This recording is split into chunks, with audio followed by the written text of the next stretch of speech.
here. Another exciting, snowy, frosty episode of This Podcast is for Nerds. And today, we're here with you. Hope you enjoyed our last episode. You might want your microphone. What? Oh. Hey, what's up? Hey, you. How's it going? Anyway, I'm pretty sure you heard that. If not, you will.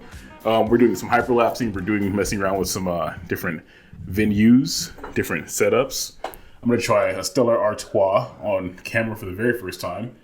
This is the clearest alcohol I've ever had in my entire life. So I would say it's better than Bud Light. All right. It is better than Bud Light. Yeah. Okay. I feel like this would make a really good, beer bread. Yeah. Mm-hmm. I have used it for beer bread before. It tastes like beer bread. So, yeah. Beer bread pizza again pretty soon. I feel like we should do that. That sounds great. Yeah, okay. Anyway, that's why we're here today. Beer bread pizza. Don't come, whatever you saw in the clickable, ignore that. We're not doing that today at all. We're going to go eat. Yeah. No, today we're here to talk about it's the Media Club episode. We're back to talk about Link Click, which is what I recommended for Calvin. And Calvin has said so far that I am 10 for 10 on picking good shows to watch. You've never missed. I will say, I want to read out the message. Zach and I were talking scheduling when we were going to record today's episode, and I just said, what did I say? Any chance you could record this evening? Also, the show is fucked. Yes. To which I just laughed. Like, for real, what the fuck is this show? I haven't cried in an anime like this in over a decade. Honestly, at first when I read that, I thought, did I not finish the season? Only because, it was a great ride. It had all the elements that I liked it too. Hello. How are you? Thank you. It had all the elements of the show I like. And apparently brought Calvin to tears and made the cat mad at me. So. Well, it was mostly 2 or 3 episodes that were really sad, and then it got hype and really super thrillery. Interesting. Okay, I'm gonna take a guess at the episodes that made you feel that way, but before we do that, we got to do a new thing for the stuff. Yeah, we got social media. Are we not putting a little thing here? It's right. Yeah, we're doing it right now. I just want to make sure, let people know to follow us. The stuff's gonna be right here. It's also in the show notes. What's the common thing? I think you played Borderlands 3 with me a little bit. It was the villains of that show were like, subscribe, and obey. Yeah. So do that. Yeah, obey. Yeah. I don't have anything you need to do yet, but when we do, you gotta obey. We should make our fan art for Spotify and everything, like the obey. Obey art. Yeah, that would be great. I can try mock something up for that. We need to redo that anyway, because that has the very first renderings I did of you and I holding swords. Yeah. And we're spaced apart, and you got this much better editing us now. Yeah. We really need to change that. Yeah, we could use the touch up. I think that'd be good. Oh, we're getting distracted, but we're not trying to do that today because Link Click is important. Yeah. It's important for a lot of things. I think it's a show that had a lot of different layers, and they had a lot of interesting stories to tell along the way of this wild ride for this show. So, if you joined us for the... What was it? What do we call it? Media Club Mini. It was a hot take. Yeah. I would say it got blocked on YouTube. So I think because I was using footage in the YouTube video from the show.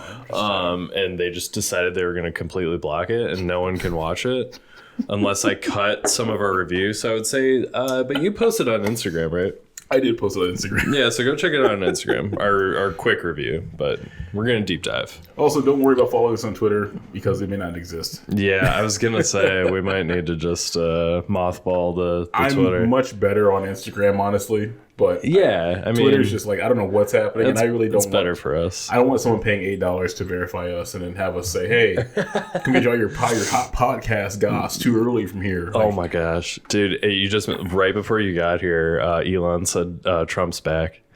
He's gonna reinstate his Twitter account. I was like, holy shit! That's one way to pour more gas on a fire that didn't need more fire. Right. And I'm so excited for this. Yeah. Maybe we'll stay just for that. I will stay on the periphery just for that. Yeah. So, Calvin. Yeah. This show, first and foremost, of all the animes I recommended to you so far, where would you rank this as your on your likable scale? Yeah, so I'm trying to think through all the ones you've recommended. So we had Invaded. It Invaded, yep. We had Puella Magi Madoka Magica. Yeah. That one was so much fun.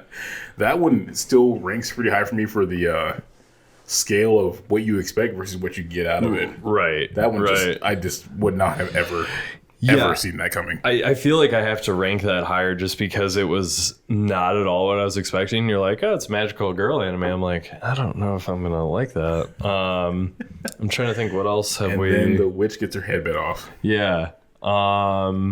Hey, how's it going? There was another. What was the most recent one we watched? It was It Invaded, and please don't rip this out. Oh my god! Nope, don't eat that. This is not for you. You can never do this in peace. That's the charm of the podcast. I put Link Click at number 1. Okay, good to know. So Link Click's at number 1, and even if you cut this out, it's in the hyperlapse. Just so you know, because this is staying. It has to stay. Oh my god! I'll be right back. Keep the folks entertained.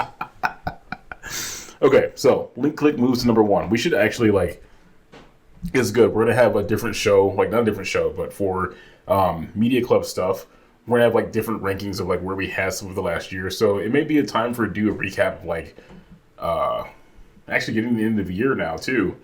Do a recap of our media club recommendations and where they sit. Honestly, for all time, to start us off going into 2023, and then from there we can kind of rank per year, move things up and down based on how we like them on each scale. Oh, we're ranking the media club. Yeah, how we like them, because that way it helps us keep track. Because I just had thought about it too. I was I don't remember actually what we watched. I know we invaded, and then yeah, I'm just there, and I'm not gonna have us try and record and find it right now. No, I'm just curious what the most recent one was. The most recent one was the movie that we did. It was The Handmaiden. But the most recent anime, I have no idea. I swear we had watched one. Oh, Death Parade. Death Parade, damn it. Yeah. That was a great one too. I like that a lot, yeah. That one I can say definitely was more psychological, even though that excuse me.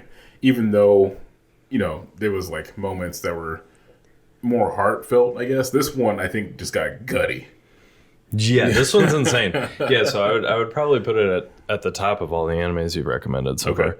It's super fun. I think the time travel aspect of it's super interesting.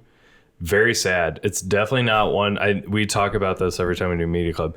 I would not recommend this anime. To be clear, I just said it's my favorite. I would not recommend it. It's very sad. Okay. What I've learned, though, is that there's people who enjoy the feeling of being sad for some reason. This guy. Well, okay, fair. But, it's one of those things where it's people are oh, I'll go watch a movie and have a good cry to feel better at the end of the day. I don't understand that. Yeah. But I feel like if that's what you're into, with a little bit of suspense, this is a great anime for that. I guess I would say if you're a parent, don't watch this. Ooh. We'll get into it later, but... Okay. And if you have some unresolved issues with abandonment, maybe this could be a little bit of a trigger. Yeah. Otherwise, I think it's awesome. I mean, I was super impressed with the animations, because when you pitched a Chinese anime, this is my first one. Is this a thing that's happening now? Has it been a thing for a while? Been a thing for a while. Definitely more popular now. Okay. And I'm not gonna get into why it's more popular now. It's just you can Google, the rise of popularity of Korean and Chinese animators, and we're here to support them. So I'll leave that at that. Yeah, absolutely. But yeah, it's been a thing for a while. I think the one that I was watching, I was actually excited to see Crunchyroll adopt, and I'm looking forward for season 2, is called Tower of God. I believe that is a Korean animator, and I first saw that one it was a Shonen Jump years ago. Oh, okay. So the fact that it's actually made it to an animation studio now is super sick. They did a great job with it. Yeah. I'm very excited for season 2, and that's a whole other thing. That may be one we could watch, but it's also one that's I don't know. It's just got a lot of weird rules. It's a lot of classism. It's a lot of gets into caste systems a little bit. Gets into It's a lot of like I would say Hunger Games ish, where you kind of fight to survive, and the more you get to the top, you can make your wish. There's a lot of backstabbing and weird stuff that happens, but Okay, it's a fun so it's ride. like dystopian-ish. Yeah, Okay. absolutely. Cool. Definitely a fun ride, though. Yeah. It isn't one of those things where, like, the hero wakes up and all of a sudden he's mega powered and learns his gift. It's like, he still is like, he's a kid. He doesn't know what's going on. He just knows that he's loyal to this one person. And I'm not going to give the story away because that's not what we're here to talk about today. Yes. Got you. A little bit. Go watch Tower of God. Subscribe to Crunchyroll. Crunchyroll, where you can get all of your things just hours after it launches in Japan. To your desk, to your desktop. It's free to join, and you can get different levels of membership depending on your level of involvement in loving anime. I should say, I think if you want to watch this anime, though, Link Click, I'm pretty sure you have to have the premium version. Because I had to get a sub to watch it. Don't know about that because I don't pay for mine. Oh, really? Okay. Wait a minute. No, yes I do. Sorry, I lied. I do pay for Crunchyroll. That said, you can get a 30-day free trial. Use a coupon code. We don't have one, but it would be Correct. cool if we did. You know what? We should talk about it. Let's work on doing that. It's fine. We're here for fun. We're here for the people. So you rank it as one you don't recommend. Not for everyone. Yes. I do recommend it. I was mostly joking. Okay. I think it's a super cool anime. I just don't think it's for everyone. I think of all the animes you've recommended, it's probably one of the least accessible, which is funny because I feel like It Invaded's crazy. yeah, it's pretty crazy, but I would say this is like a harder. It's just really tough, man. Like there are a few filler episodes. I shouldn't say that there are filler, but like you really like normally it would be annoying, but you really need them in this show because the show can be a real bummer, and then the filler episodes are just kind of like low stakes, like fun.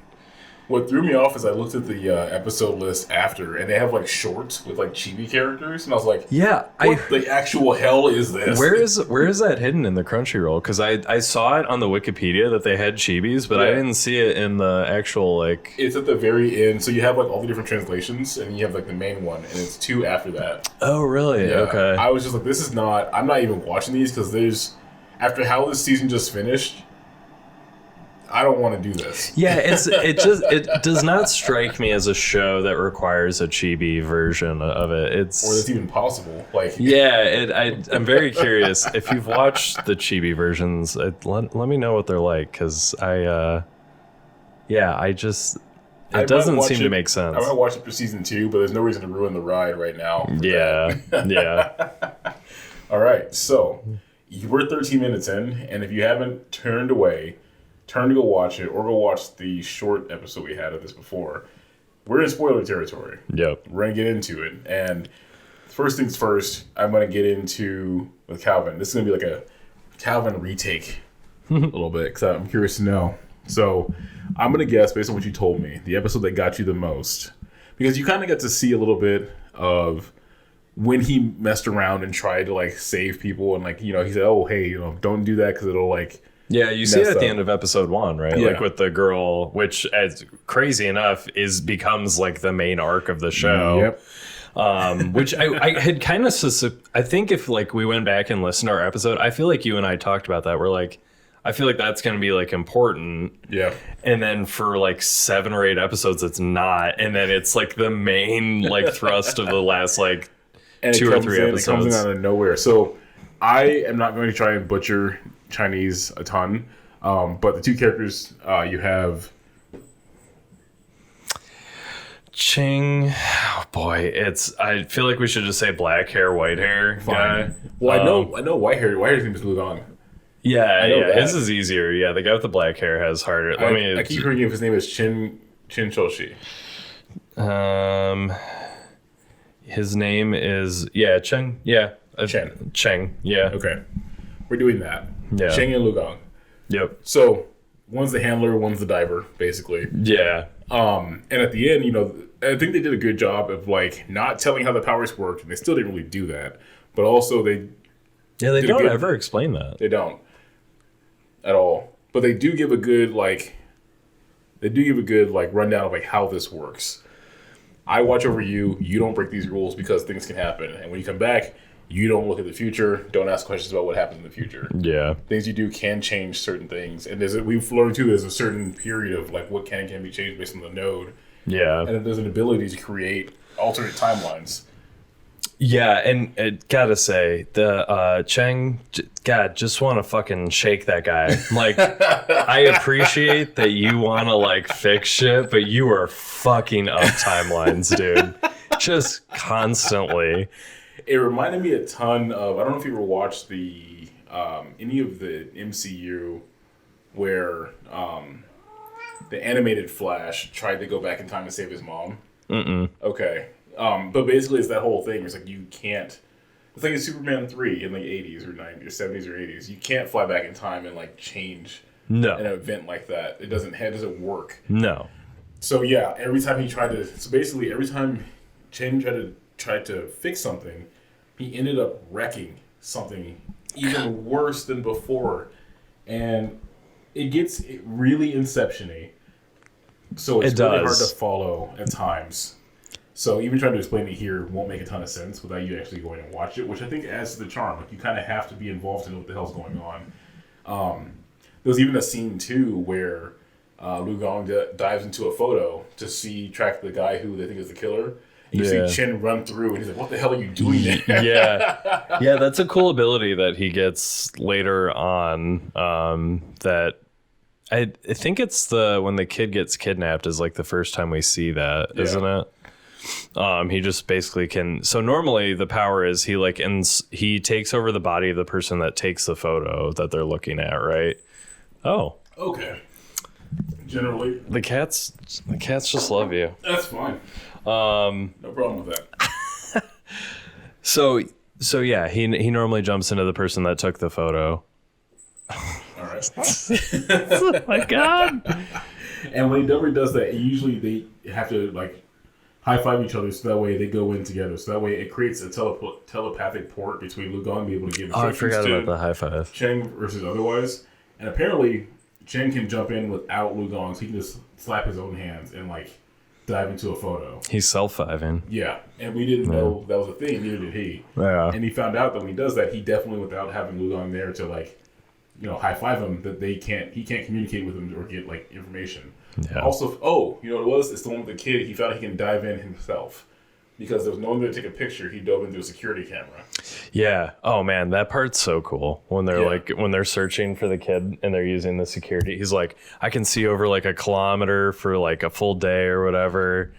He says that dumb comment. He's like, do I turn into a security camera when I jump in? That's right. Yeah. Because that's normally he turns into whatever takes a photo and he's like, so I'm a security camera. I'm like, no, it's not how that works. The crazy part about that episode is how it really it seems like another one-off, let's go solve a mystery kind of thing or let's go change a thing, but it like spirals into like cause and effect that kind of shape the rest of the series. Oh yeah. Like with their landlord who like she realizes that she actually saw someone leading the kid away, the actual kidnapper, but didn't think to do anything of it. Yeah. And what distracted her from looking at the kid again was him showing up in the past from the future to go find the kid. It's very Inception-like. There's no point to really even trying to explain it. That was very confusing to me because she mentions before he had even jumped in that she had seen the kid before, but I guess because he goes back in time, it affects the present. It's very because at the time the person who kidnapped the kid knew to stay away from all the security cameras. Yeah, he wasn't paying that much close of attention, so when he ran through, he created a new loop. Yeah, the officer was like, "So, I saw you. Yeah." Like, we know that everything you say that you can't be lying because I just saw. I don't know how you were able to show up on the camera 3 years ago looking like you would do today. Yeah, and this show may have been a bad pick for another reason. It's extremely hard to talk about it. Yeah, it is tough. I feel like we can just like dive into the episodes maybe and kind of talk about, because there's like, I feel like there's maybe 3 really important arcs that happen. Okay. So to me, like the first really important one is the Emma. Yep. Obviously, because it ends up being the story at the end too. So we get a little bit of it in the beginning and then it moves on kind of.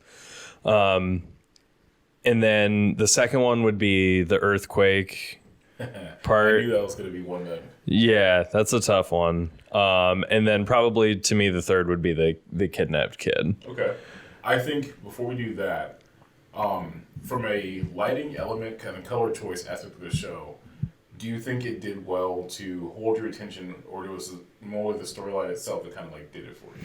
Yeah, I mean, I didn't really know what to expect with the Chinese anime. I wasn't sure like what the animation talent was like over there. I thought it was super serviceable. I wasn't blown away by any of it, but I thought it looked fine. But yeah, the story is what kept me engaged in the show. What about you? I think honestly, like, I really like how they approach all of it. I think even from just the opening like sequence and how they have like, I don't know, it was weird enough to keep moving, but also like not boring enough to like it just flowed well. I think all of it worked well. I think the music choices worked really extremely well. Oh, dude, the score is incredible. I'd say it's probably like one of the best scores in anime from probably past 5 years. Yeah, the ending song, especially when things are happening, like the end of the basketball episode. Yeah, shit's popping off, and then you hear like, dun dun dun dun dun. I'm like, no, I don't want it to end. I was literally like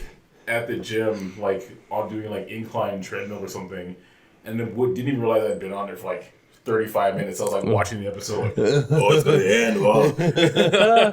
Yeah, it's the score's incredible. They have this like overarching melody that they use a lot, and it's usually like when they're introducing a new mystery. It's very simple, but I really like it, and I love when shows do that. They like find a melody, and it becomes like the melody for the whole series. The intro song, I'm like okay on. It's fine. I think it's deceptive.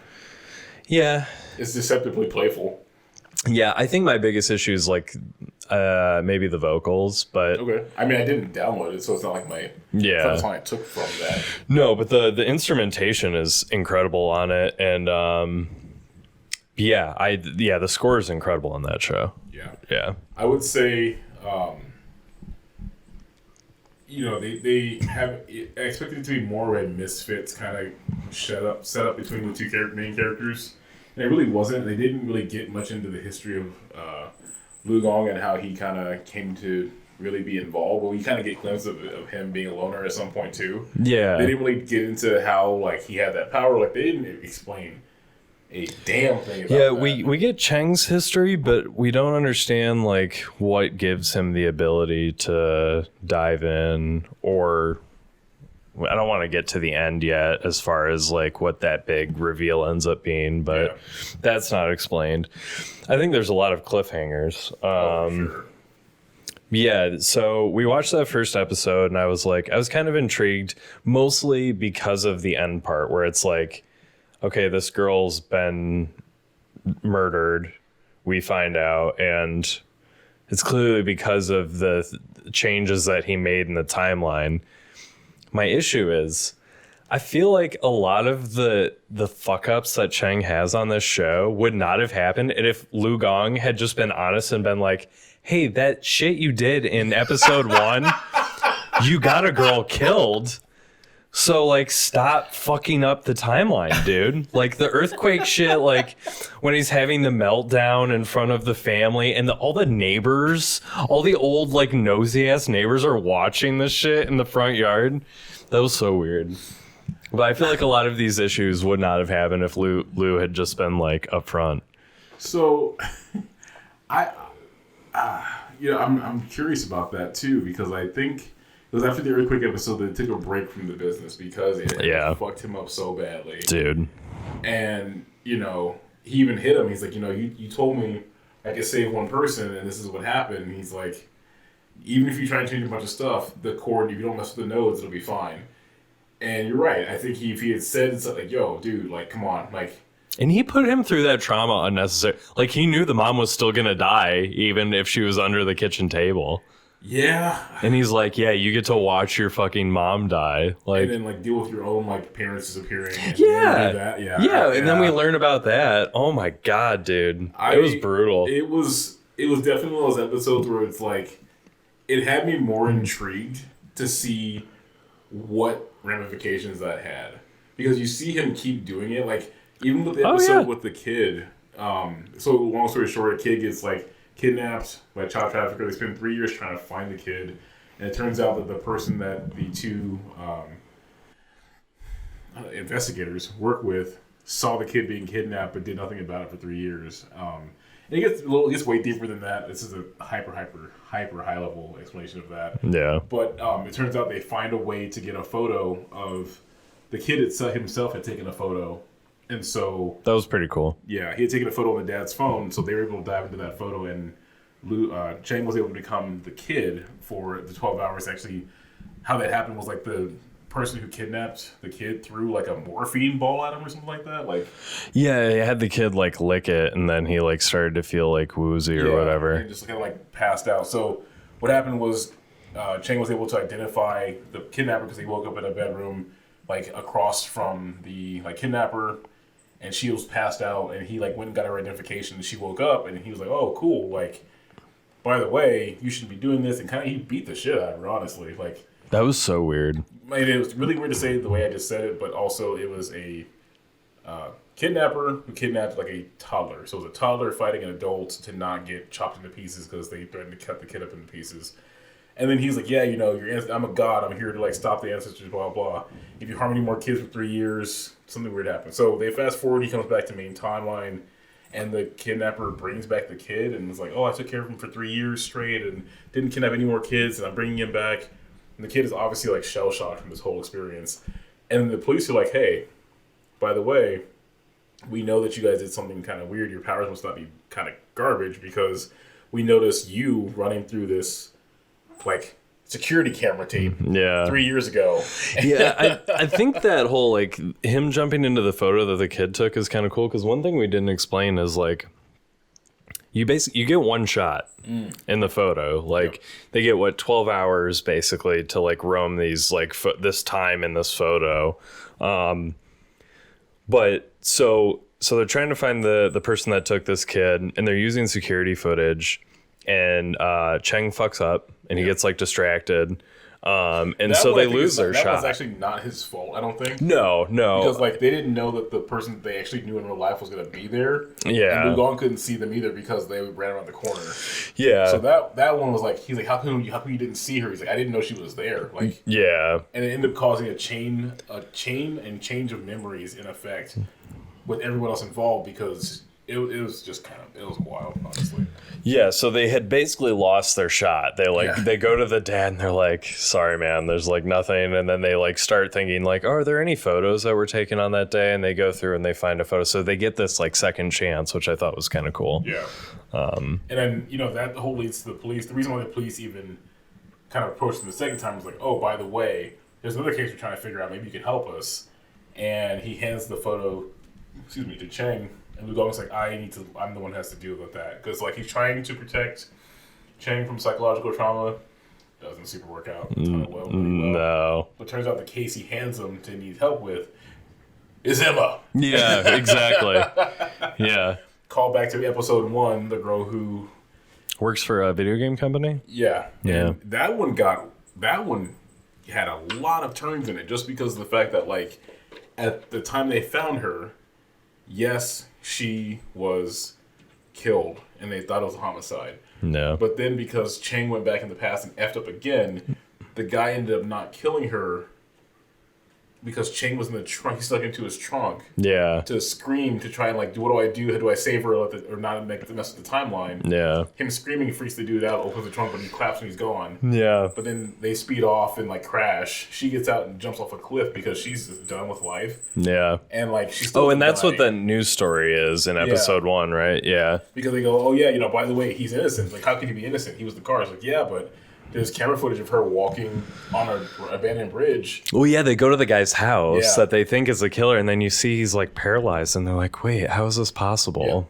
Yeah. It's so weird. It's only possible because the interference from it basically is kind of a lesson of like, you can't go back and save everyone. Yeah. And you shouldn't try. You need to kind of basically shouldn't continue to break the rules that Lugon set for him and continue to make issues that it just kind of spiraled out of control. And then what we end up finding Oh, I don't know. We're only half an hour in. I don't want to get into that too quickly about the. Yeah, let's we can jump into.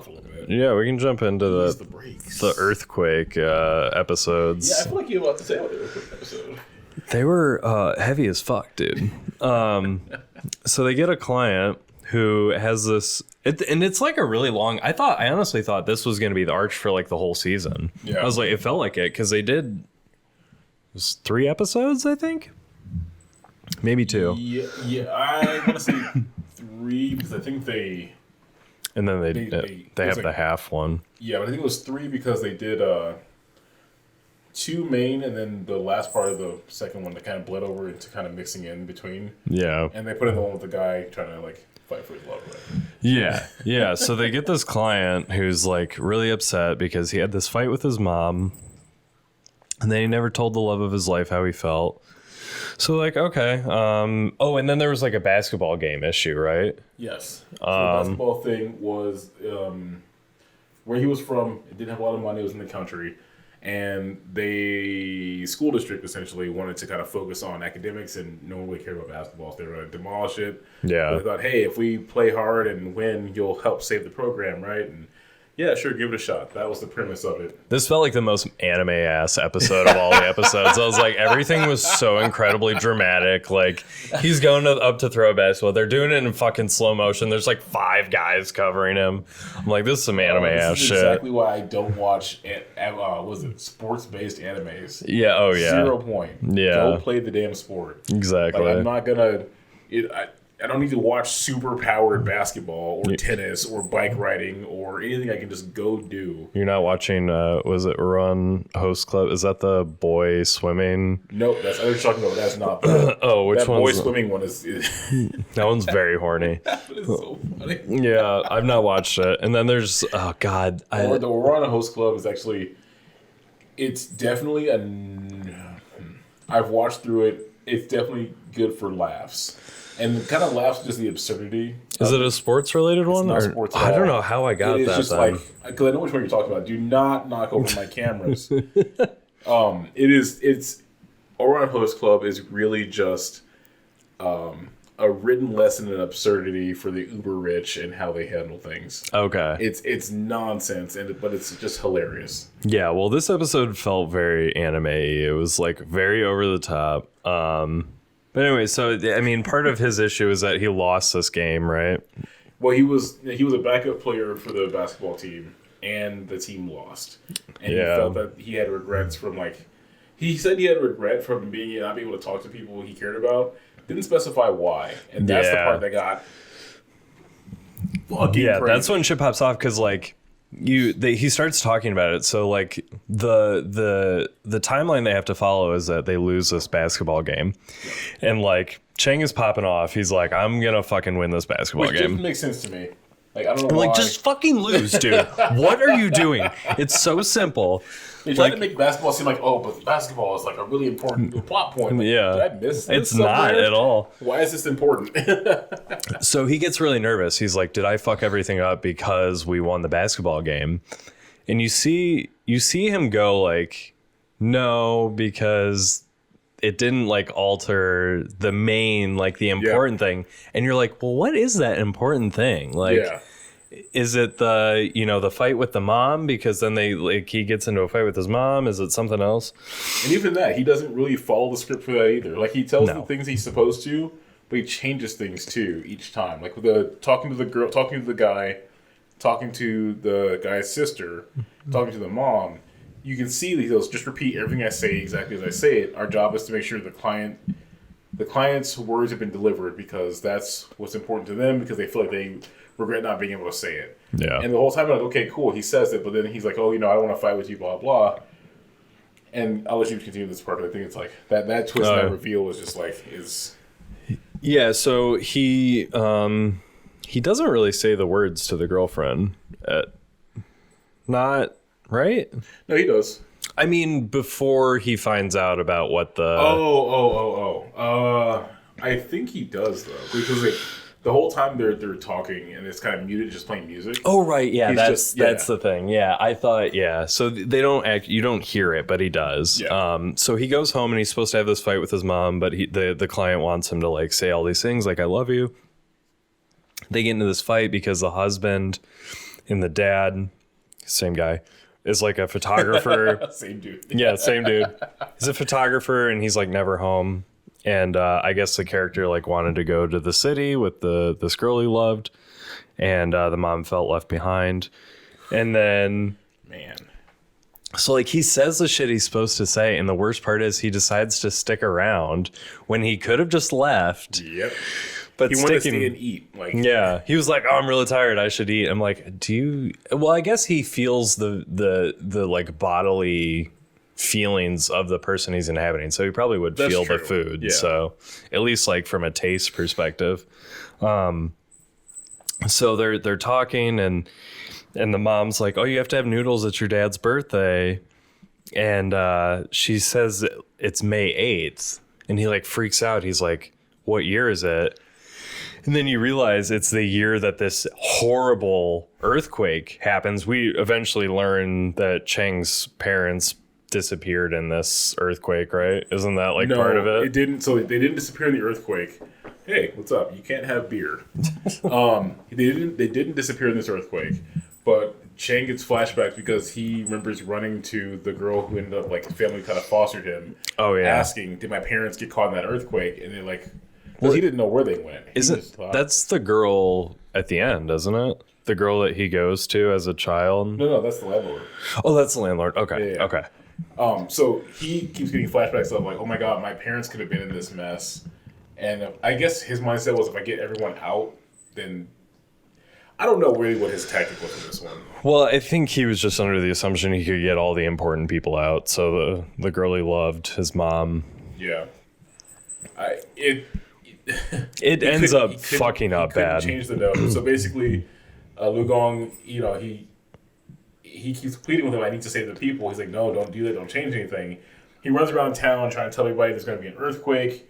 And of course, he can't say, I'm from the future. This is why. Like, he can't do that. And also, like, everyone kind of laughs it off, but kind of doesn't take it seriously. And they're like, okay, I wonder if there will be an earthquake tonight. And there isn't. Like, they don't know, right? He knows that he's gone back from the past. So he kind of calms down, and Lu Gong's like, hey, you need to knock this off. Like, you can't change the node. You can't save everyone. This is going to happen.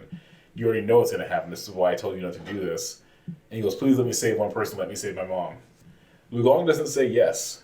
He says, your person survives by going underneath the dining room table. You're right. He never really says, like, shit. That sucks.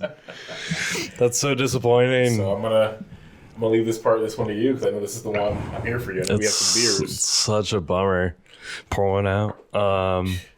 And growing up in Earthquake County too, this one is one that, like, I'm not saying I'm numb to it. I'm just saying it's one of those, like, sobering things that we just all kind of live with. Yeah. Because after San Francisco especially, like, it's just something we just know can happen at any given point in time. Yeah. And there's nothing great about it. It's just one of those things. No, it's pretty horrific. So, he tells him go hide under the dining room table. He stays there. The mom ends up dying anyways. There's like this really brutal and long, drawn out scene where she's like slowly dying and holding him. And it cuts back to flashbacks of Cheng as a child being held by his mom, singing to him. And then it cuts to the next day, and the dad's like come back from being out of town, and he's like screaming for his wife and son. It's so fucked up. Yeah. It's brutal. And it shows a scene of like her kind of like half smashed under rubble. Yeah. As the dad's getting pulled away by the authorities because they can't let him go over there, and the son is like on a stretcher, and he can't like move because they pulled him out, and it shows like her still watching them kind of like go away from her and leave for the city anyway, even though that's what she wanted. So I imagine that kind of like, yeah, that one got you. That was brutal, dude.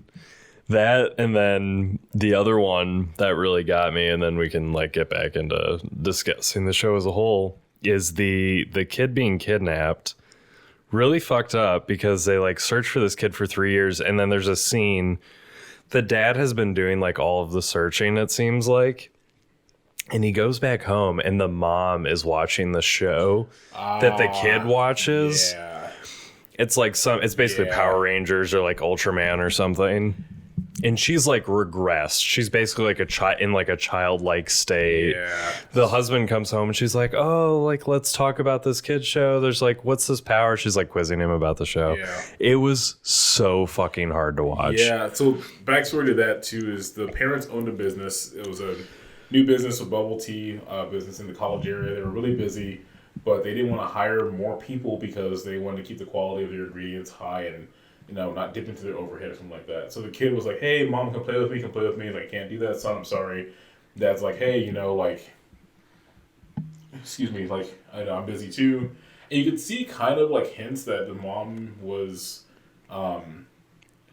I wouldn't say stressed, but they gave kind of like hints that like she had issues with anxiety a little bit because they showed like different images of her like kind of getting stressed out or whatever. Yeah. So the dad comes up and goes, "Hey, son, how about you play with my phone and go watch this show? Sit out in front." So like he sits out in front of like the stand where he's like playing with his fingers and stuff like that, and all of a sudden like kid's gone. Someone moved the kid away, and so the mom and dad both feeling hyper guilty. She just like regressed into like, I don't know, that became her whole world because the kid wanted to show her the scene, wanted to show her the toys, and she couldn't do it. She's trying to work the register. And I guess that's like where her mind, her mental state, like hyper fixated on, and the trauma kind of just like shocked her into that state. I did forget about that. It is fucking brutal. That scene was so hard to watch. I was like, I had to take a break. I was like, I think I was just like, damn, that's crazy. That's wild. Yeah.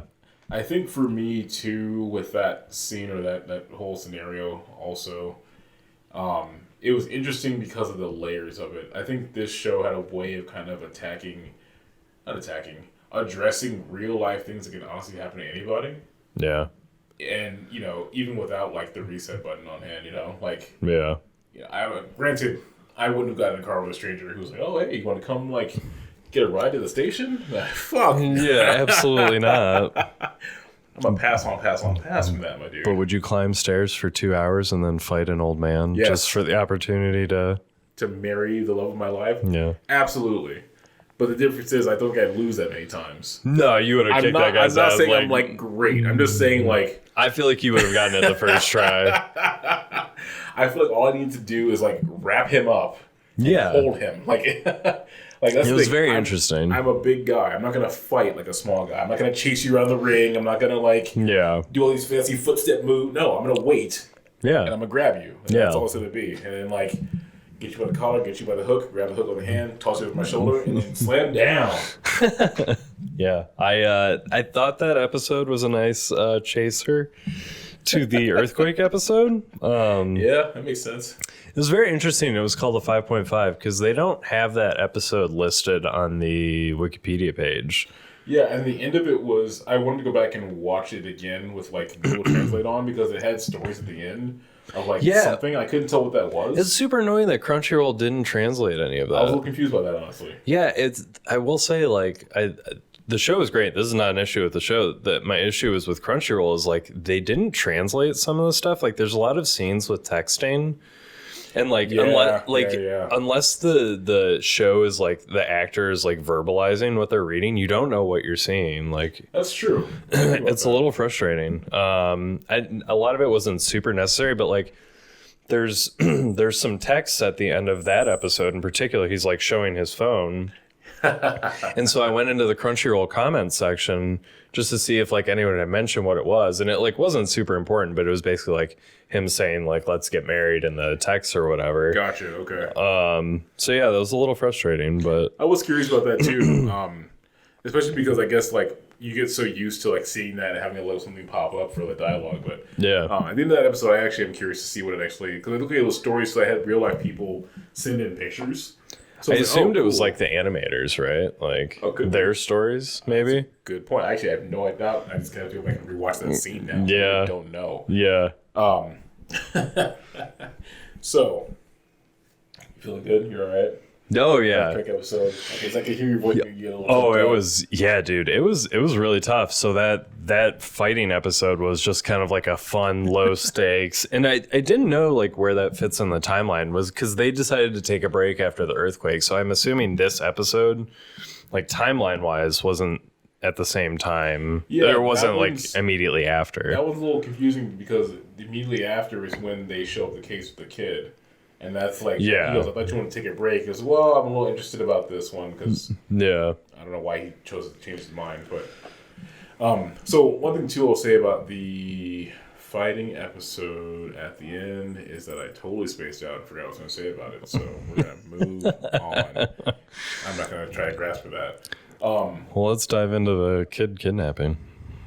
Kid kidnapping. I mean, honestly, I feel like that one was just it showed a good setup, I think, of like it took the ramifications that Chang was having, like kind of remotely not related, and brought them really close up and personal. Yeah. And then it like really kind of showed the limitations of what the Gong can do, and showed like the abilities of what they can do together and apart. Yeah. It was kind of like an episode where they like it was interesting to like I can't say it was entirely needed, but it did help bridge the gap as to like bringing these two like photo developers. Yeah, that's what they are. Yeah, like, photo developers involving themselves in an active police case. Yeah, they kind of brought that. Like it was, I think that episode was, or that arc was a mechanic to get them involved in like. It really raised the stakes, like big time. So, and it really weaves into the final arc, which is really the first arc of Emma and. So it's kind of interesting. So, I mean, we eventually learned that Emma had been killed. I'm looking at a whiteboard for this one, too. It's so confusing, yeah. I feel like we need to, like, we're looking for Pipik and Seiko. the timeline stuff is always really tough for me. So this is where I struggle. So we're gonna have to get into this. So, the actions that took place in episode 1. Okay. Which were Chang texting Emma's parents. Yep. Ends up getting her killed by a mysterious guy with blonde hair. And then they get called in because the police have been trying to solve this case. Because I don't know what the timeline between that episode... Because that was all happening in real time, right? Yeah. So that's one thing I think they don't do super great. I think it's like when we start, it doesn't matter until we start to try and look at it like this. Yeah. Like it's going, wait a minute, where does this all fall? And yeah, this is a fantasy show. Yeah, I mean, yeah. We have dudes diving into old photos. Yeah. And basically body snatchers. Like it's basically the butterfly effect, but instead of a notebook, I saw that movie. It's not good. I know. That's why I haven't seen it. Yeah, you're not missing out. It was not Adam Sandler. Wow. Ashton Kutcher. Adam Sandler. I want to see that version. You know what? That'll be the one he did when he was gambling. Oh, in the butterfly effect. Yeah. No, Ashton Kutcher's first, like, I'm Not Kelso movie, wasn't it? Yeah, I mean, for me it was. Yeah. Yeah, for sure. I never saw it. I was like, oh, it's Kelso, but he looks like emo or whatever. I don't know. He has a beard. He does. And the dude who was in, I forget his name, but Randy from My Name is Earl was in there. Oh, yeah. Mm-hmm. That's true. Who's like jacked now, by the way. I know. That guy's had... Good for you, man. Ethan Suplee? Is that his name? Yes, I think so. Yeah, he's had quite the transformation, so good for him. Yeah, so... My only goal right now, honestly, with any of this, is just to do like a string of 5 or 6 commercials to spend all my time at the gym. Oh, there you go. Yeah. Yeah. We just got to get a gym sponsor. We just need to do like QVC commercials. Like, you and I go to QVC and just sell stuff. Okay. And then what we do is spiral that off into a like extremely successful career as infomercial actors. Oh, would love that. Dude, I would love to be like, whoa, microphone didn't connect at all. Just throw it through a window. I just think of the, have you seen that? I think it's Jimmy Kimmel. It's Ryan Gosling and Will Ferrell selling knives. I have not, but I have to watch it now. Oh, I'm going to throw a clip in here. It's so funny, but it's basically like Jimmy Kimmel's doing his like intro to his show, and then Will Ferrell and Ryan Gosling just come in like they're selling these fake knives, and he's like, "What are you doing?" He's like, "We have this time booked. Like, this is our time. There's a sign-in sheet, Kimmel." And they're like selling their knives, and at one point Will Ferrell cuts himself on this like katana. It's like, it's a clean cut. It's clean. It's very funny. That's all my goal. There's a sign-up sheet. I didn't read the sheet. I've never seen the sheet. I don't know where the sheet came from. We've been here for 3 months. I didn't know. I'm sorry. I don't know how this is my fault. It doesn't matter, Ryan. Let's get to chopping, huh? Cookie dough. Cotton candy. Chocolate milk. You always gotta slice chocolate milk. How many? Potato chips. Gone. How many of these Tapioca pudding. do you have? How many? Cottage cheese. I think we should probably wrap it up because, well, Applesauce. if you could wrap it up, because I don't really Chocolate feel pudding. like you're selling any. I don't feel like you're actually selling Ow! Oh! any. What? You're all right? What is your problem, Jimmy? It's not my fault. I didn't do this. Oh, I got Your energy did this. It's deep. It's deep too, What- but you see that? it's God, clean that's a deep. beautiful clean. cut, though. Yeah, That is it's a beautiful cut. With Yeah. I want to be like, whoa, wouldn't it be crazy if this beer opens itself and just throw a beer across the room trying to open it with I cut myself at the top of the lid. It's a clean cut. It's clean. Hire us to do infomercials. I would love that. That would be so much fun. So Emma gets killed. They're called in by the police. The two main characters are called in by the police to try and solve this murder. They don't have a lot of success with it at first. They have this guy that they suspect. They go to his house. Who is the son of the owner of the gaming company that Emma worked for that they found, separate books on. Yeah. What we come to find out, just a little backstory on that, is that the son basically was just partying with his dad's money, and so his dad cut him off.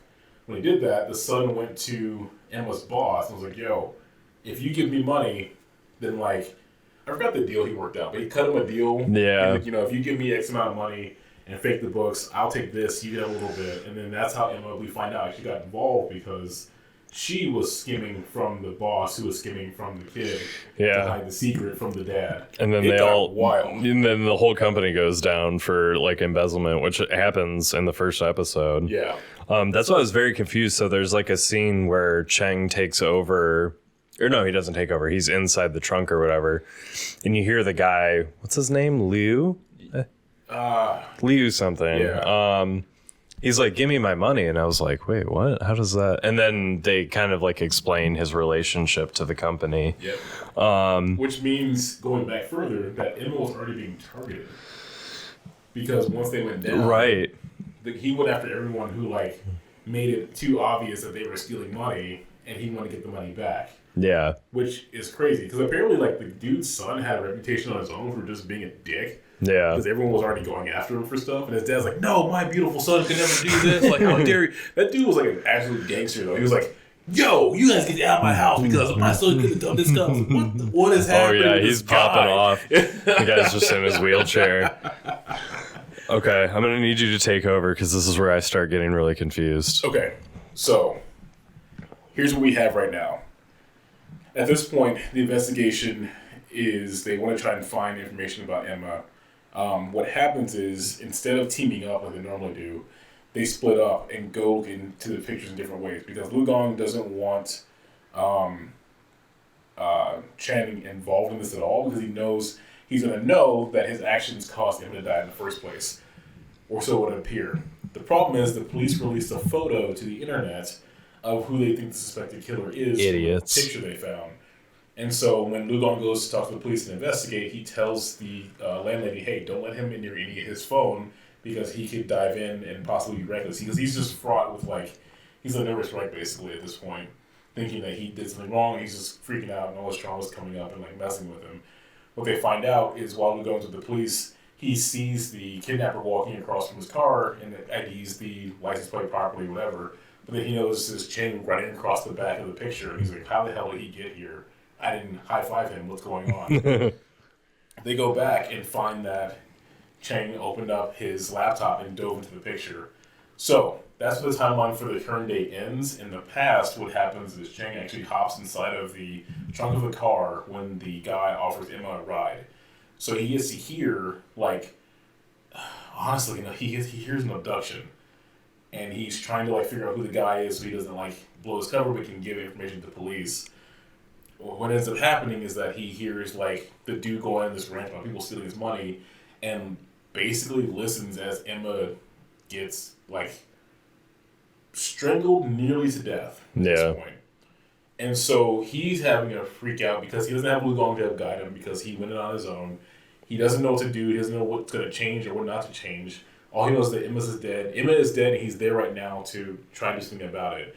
He also knows that in the past, he fought as that kid and changed the outcome of that kid. So in his mind, he's thinking he can save people now. So he starts yelling in the back of the trunk, which causes the attacker to stop and go, what the hell was that? As he's walking around the trunk, he opens the trunk and Chang, like, disappears from the photo, creating a different timeline that would have existed in episode 1. What causes that to happen is Lu goes, someone was in the back of this car, but now no one is here. I'm freaking out. I'm not going to, like, kill this girl because I don't know what's going on. So as he's driving, he thinks she's dead because he thinks he killed her. But she, like, wakes up and goes, oh my god, you're a zombie, you're a ghost, you took over whatever, like, trying to, like, stop me from killing you. And she's like, what are you talking about? And she's, like, still, like, trying to get her breath back. So she, like, fights with him, makes him crash the car, which gives him the leg injury that he has in the present day when the cops go, hey, this guy is a killer. No, he's in a wheelchair. There's no way he did it. And also create a different timeline to where Emma is seen walking on a bridge before she jumps off and commits suicide because she feels like she messed up her life so badly that she can't recover any of it. So Chang going back in the past to try and stop this thing from happening creates all this stuff in the future to where the police can't actually arrest this guy for what he did. Now. Jesus. Yes. Now, I forgot. Oh, do we have time for this part? This may be a part 2. No, we can get this. Okay. Whiteboard. Because this basically, without really diving into how this works or how this happens, they can't nail this guy for this crime because this guy in a wheelchair obviously can't walk around and, like, be killing people. It's not possible. What ends up happening is a friend of the landlady goes missing, and they go into her love life and that whole story arc with her, like, love interest and, you know, get to learn more about her. She doesn't show up and they don't know why, and they can't find her. And then when they call her to see if she's going to show up at this event they're going to have, this guy answers and says, yes, I'll definitely be there, and hangs up, kills the phone. What they find out is the same killer who got Emma also got their friend. And this one is where it gets a little weird to follow. Weirder than it already is because of this. They go try to find her friend because they dive into a photo she took that day before she died. And he lives through basically her getting stabbed. What Chang decides to do is create a trap to lure this guy out and keep him from doing that. He does so by basically, once again, fighting against what actually happens and changing things and telling the guy, meet me here if you want a real challenge or something like that. But you have to guarantee this girl's safety. She has to be blah, blah. You can't hurt her. Can't kill her. And so when he does that, this one's kind of hard to do. But he goes to the photo studio where he and Lu Gong work. And this time he has Lu Gong paired up with him so that they all both know what's going on. Yeah. And he has pictures printed out on the wall of all of the memories of people that the killer has killed to try and get him to face the people he's killed. And the killer walks into the photo development studio, and then Lu Gong locks him in. And this is where timeline gets a little weird, because as he locks him in, that's where you see Chang dive out of his friend who he saved in the past, who's alive now, into the same room as the killer. So he and the killer face off and try to fight each other, while Chang is hopping in and out of each photo to disorient him because the guy's going to stab him. They basically, like, the guy for some reason is not super, like, surprised this is happening. He's like, oh, I finally found someone I can, like, match wits with or whatever. And you think, okay, cool, this guy's kind of nuts. Like, I don't know what's going on. Yeah. So you finally get him. The cops come in and arrest him after the guy, like, confessed to killing all these people. And then you start to see him have a bit of a split personality. Yeah. Where he goes, I didn't do this, my friend killed these people, blah, blah. And you start to see a bit of psychosis that also was triggered by Chang jumping into the past in the trunk, yelling and disappearing. Yeah. Causing this guy to have become really unstable on what the hell was happening. What we also get revealed, which does not touch on at all, is that the killer has red eyes during this. So when Chang jumps in the past again to try and save Emma from jumping off the cliff, he gives an impassioned speech. He goes, come with me, your life can be better. Yeah. These red eyes take over her. And she jumps off the... Yeah, and she jumps off the cliff. And she says something like, you can't try and reset the game to, do this and save these people.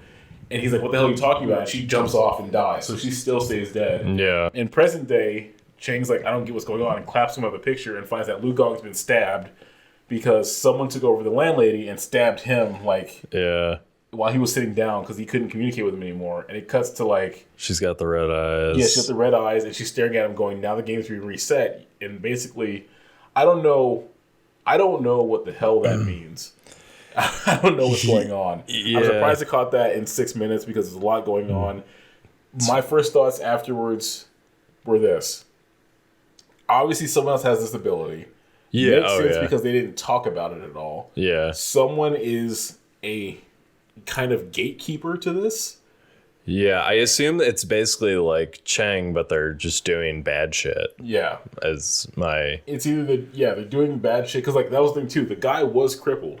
But he asked his friend to come and help him. And when this thing took over him, he had red eyes, he could walk again. Yeah. No idea what that means. Yeah. No idea how that works. And then one thing I thought, too, was, if Chang was always able to dive into photos and his parents owned a photo booth studio, did he take them into a memory on accident, on purpose, or did they freaking psycho out and, ditch him? Oh, interesting. Because they're just gone and he can't find them. So maybe they're in a photo or in a timeline that he just put them. Yeah. And didn't know he did it. Yeah. Oh, shit, that's cool. That's fucking dope.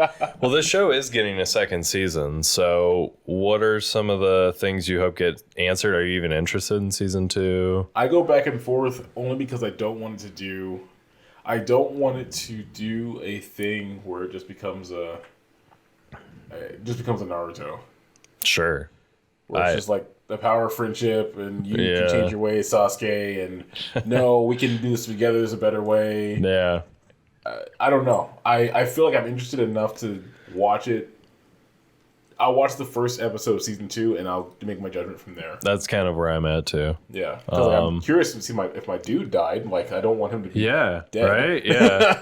I have a hard time believing they're gonna kill Lou off. I laughed because it was I don't know if you saw this TikTok meme or whatever, but animes are always they show a character getting killed and then in the ending credits shows them dancing at the end of it. Right? Yeah, exactly. Yeah, that's the best. Oh god, I just think of the weird dance they do at the beginning of the. Oh my god. Yeah, I really like the show. I'm definitely gonna give season 2 a shot. I am confused by it, but I'm hoping maybe we get some more answers. It feels like a sleeper hit. I don't see anyone talking about this anime anywhere else. I only know about it from you. So, but all the comment it's blown up on Crunchyroll at least, but I don't hear anyone else talking about it. So yeah, I feel given how you have a lot of different outlets for anime now, you have Netflix. No boy. You have Netflix, you have Hulu, you have Funimation has their own streaming service now. You have Animation on Hulu, which is one also. But Funimation, don't they own Crunchyroll? Aren't they one company technically now? I forgot how that works honestly, but I know for a while they were their own. Oh yeah, no, for sure. I know they're big enough to eat Crunchyroll if they wanted to. Yeah. But I don't know, honestly. I just know that Funimation didn't have enough for me to decide to want to do Funimation only. Yeah. For aggregate sites. But yeah, I think aggregate streams that we get kind of everybody's stuff mixed in. Yeah. So I think it's a combination of knowledge and access.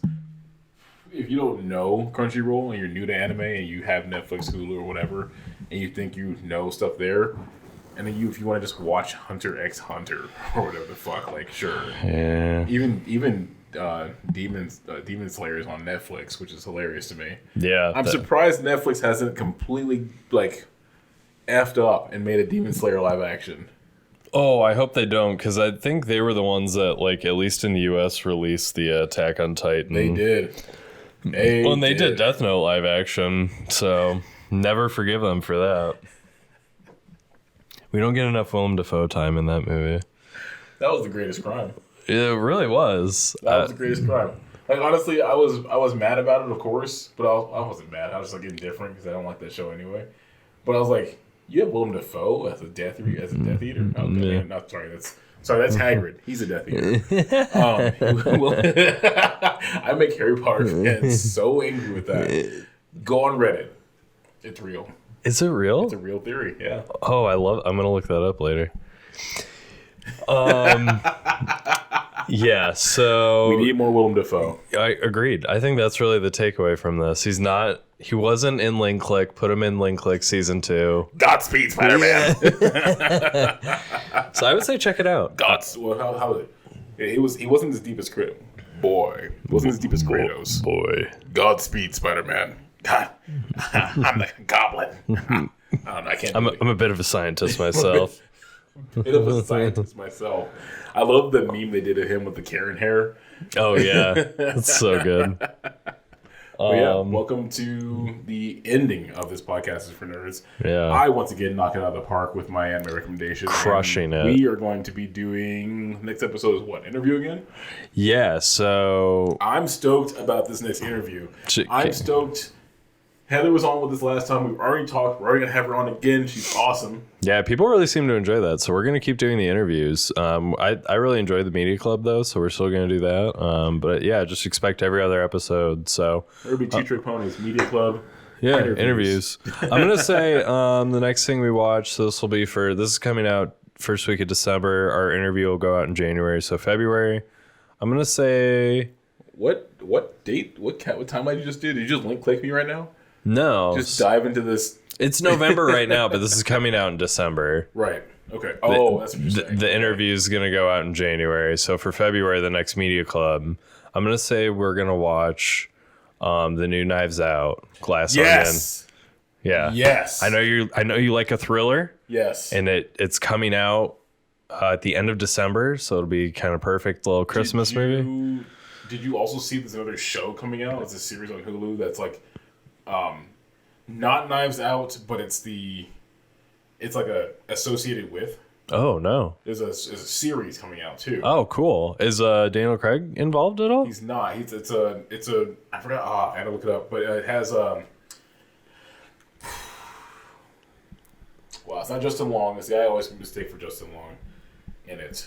But we'll look it up. It's fine. Right now. But it's we are for sure doing that for the next Glass Onion. We may even go to the movie theater again and record it. Oh hell yeah, we should. We should do that. What we learned from that is that the place we go pours super heavy, and we definitely need to eat before and probably after. They're gonna have a themed cocktail for this for sure too. Oh no. Oh yeah. Oh dude. It's gonna be onion. It's gonna be an onion cocktail. A scallion snapper. So our interview that's going to be coming out in January, just a little tease. I have a friend of mine that does some really great tabletop gaming. He's an awesome DM. He designs terrains. He's going to come on. We're going to talk about tabletop games, and we're going to do a little one shot. So that'll be coming out in January. So stay tuned and be sure to like, follow, subscribe. And roll for initiative. Yeah, make sure you email us too. Let us know what you thought of Link Click, and you can leave us a voicemail too. We've actually gotten a voicemail. I'm not going to play it this episode, but we will next time. I was so confused when I got that. I was like, what the hell is this? Like, oh, that's right, we did this. That'll be our alternative to Twitter, because that's going to become a flyer anyway. So. Yeah. All right, take care, everyone. Bye-bye. Have fun.